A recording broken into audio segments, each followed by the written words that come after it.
Hello guys! Hello Pisces! Welcome dito sa aking channel, Kapalaran 888 Pisces. Alamin natin kung anong messages, vibration, gabay energy para sa lahat.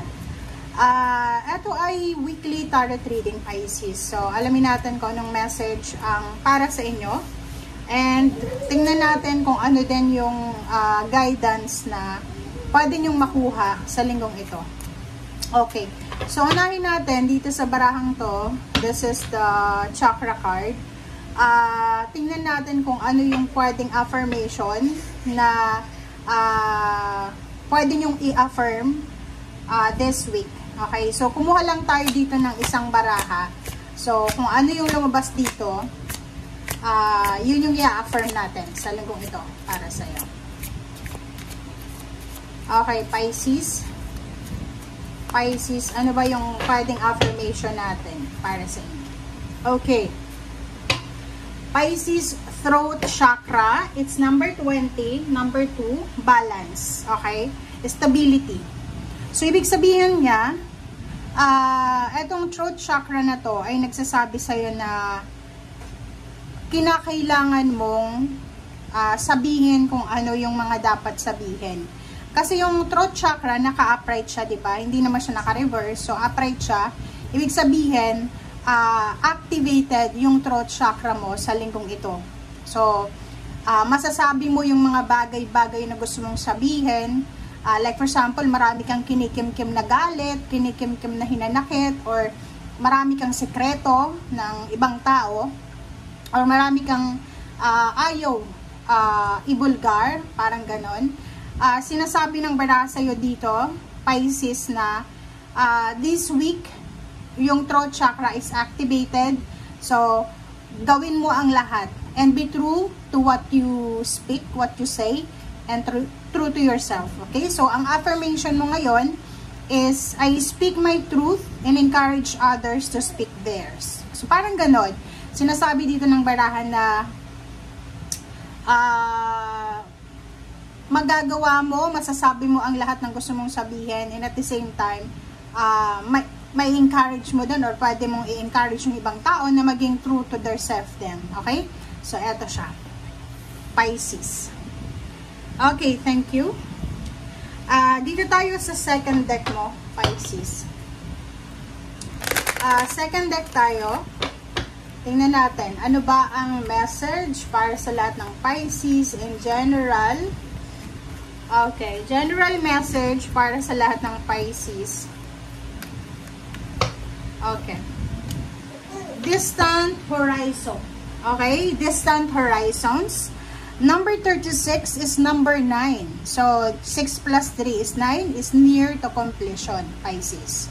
Ibig sabihin niya, doon sa mga Pisces na nagbabalak na mag-travel, kung nasa ibang bansa ka, nagbabalak kang pumunta ng Pilipinas, umuwi ng Pilipinas, or lumipat sa ibang bansa, ibang country, ibang continent, sinasabi ng baraha na meron na kumbaga information ka sa linggong ito na matatanggap na kailangan mo nang mag-travel, or yung mga plano mong pagta-travel, paglipat ng bahay, or negosyo man yung ililipat mo, or business, or work, or residence, possible na may makukuha kang good news or clarification or clarity sa linggong ito.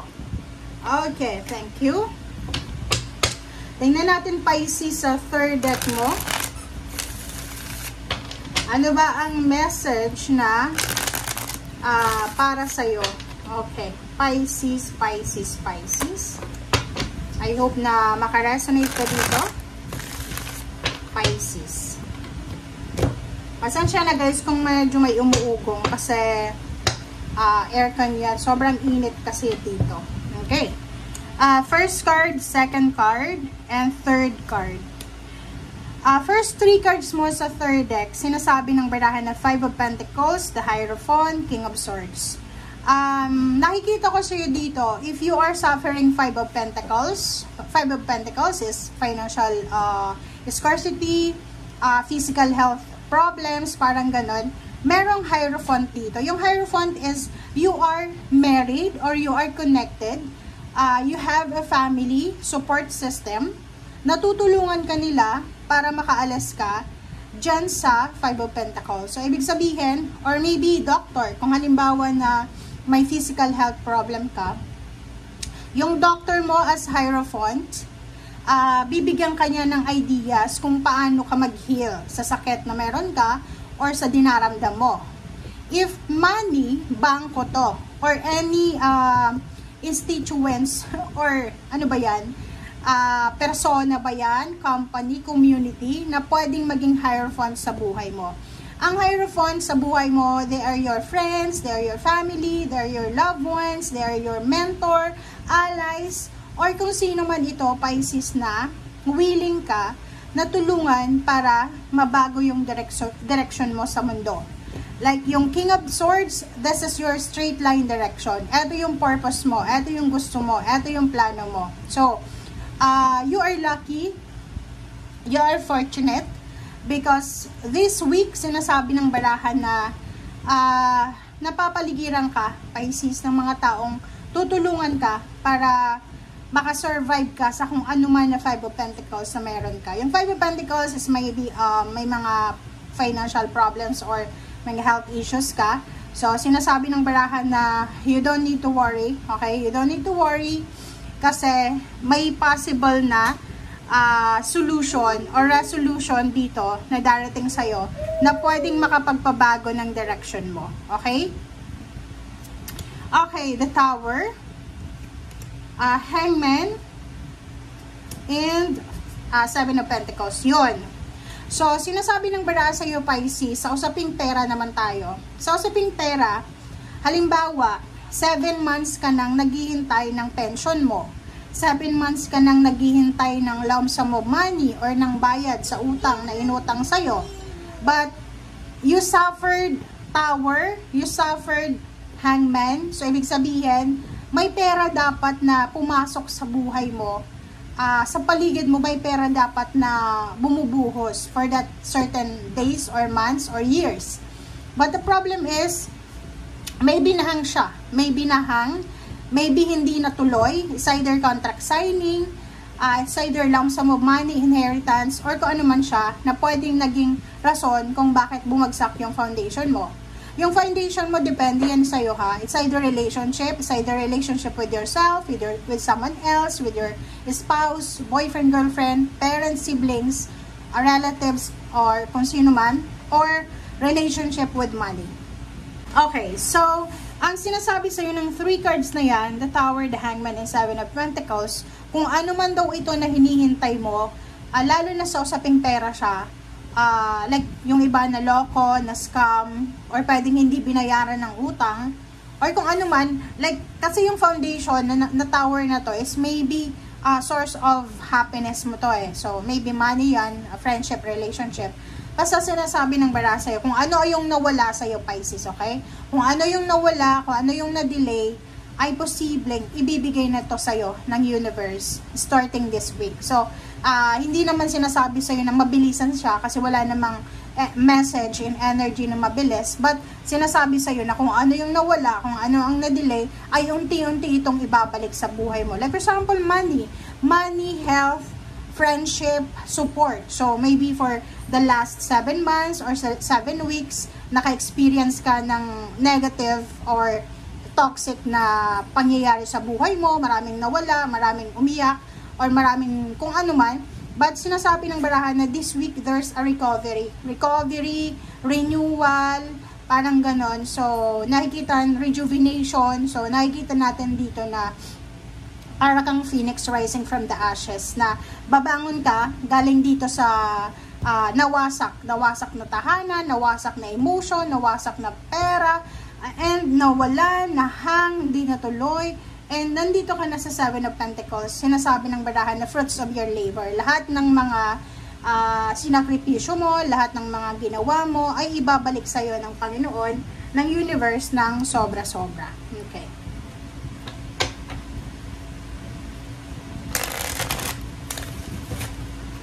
Okay. Pisces.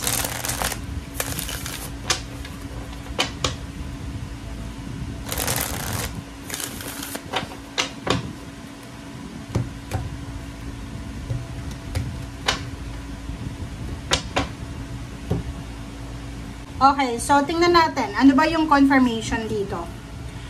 Okay, 5 of Cups, Queen of Wands, 9 of Wands, Ace of Cups, okay, 3 of Cups, and sa ilalim mo is Ace of Pentacles.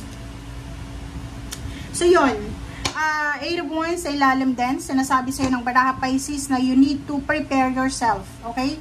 Ihanda mo ang sarili mo, Pisces, para sa upcoming good news, upcoming, incoming windfall. Kasi kung makikita mo dito, dalawa yung aces mo. There's Ace of Cups and Ace of Pentacles na napapagitnaan siya ng 3 of Cups. 3 of Cups is celebration, camaraderie, partnership, collaboration, happiness, source of income, source of excitement. So, nakikita natin dito na sobra-sobra kang magiging blessed and fortunate. So, you are super lucky, fortunate, and blessed. Kasi, emotionally, financially, maraming papasok sa buhay mo. So, kung wala kang trabaho sa ngayon, you need to prepare yourself kasi may incoming job offer, financial offer, or anything na connected sa'yo na may involve siyang money or anything na pagkakakitaan or tangible material things. Emotionally, ganun din. Friendship, collaboration. Kung maraming taong nawala sa buhay mo because of parang backstabbing or pagtatrader, okay lang yon kasi. Okay, so sa baraha mong ito, sinasabi ng baraha na magkakaroon ka ng freedom. There's a freedom from yon sa financial, emotional, lalo sa emotion kasi like dito yung affirmation mo, 'di ba? I speak my truth and encourage others to speak theirs. Siguro dati hindi ka masyadong aware sa mga nangyayari sa paligid mo kasi hindi mo naman business 'yon. But now, nakikita ko sa iyo dito na magiging sobrang aware ka na sa paligid mo. And yung awareness na 'yon, isa yun sa mga rason, isa yun sa mga dahilan kung paano ka makakalaya sa mga judgment ng mga tao and at the same time sa mga manipulation ng mga tao, okay, sa'yo. So, as a learned lesson from you or from that situation na yung mga nangyari sa'yo from your past ay magiging parang siyang strength mo siya sa kasalukuyan and at the same time sa incoming kung ano yung darating. And 9 of Wands, yung mga sacrifices mo, hindi siya masasayang. So, hindi ka dapat nag-aalala na parang sinasabi mo sa 5 of Cups na nangihinayang ka eh. Kasi, dapat sana nakuha mo na siya or ganito, ganyan, or ganito. Hindi siya nakakapanghinayang. Okay? Sa lahat ng nangyari sa buhay mo, it's either naka-destiny siyang mangyari or it's either inilayo ka ng universe sa kapahamakan. So, nakikita natin dito na you're on the right timing, right track, right direction. So, stay positive and stay kung ano ka. And yun, maging totoo ka sa sarili mo, kung ano yung nararamdaman mo, sabihin mo. Huwag mong kimkimin, huwag mong sikilin. And yung blessings na umaapaw sa buhay mo, or yung blessings na yan, deserve mo yan. Okay? Thank you guys. Bye!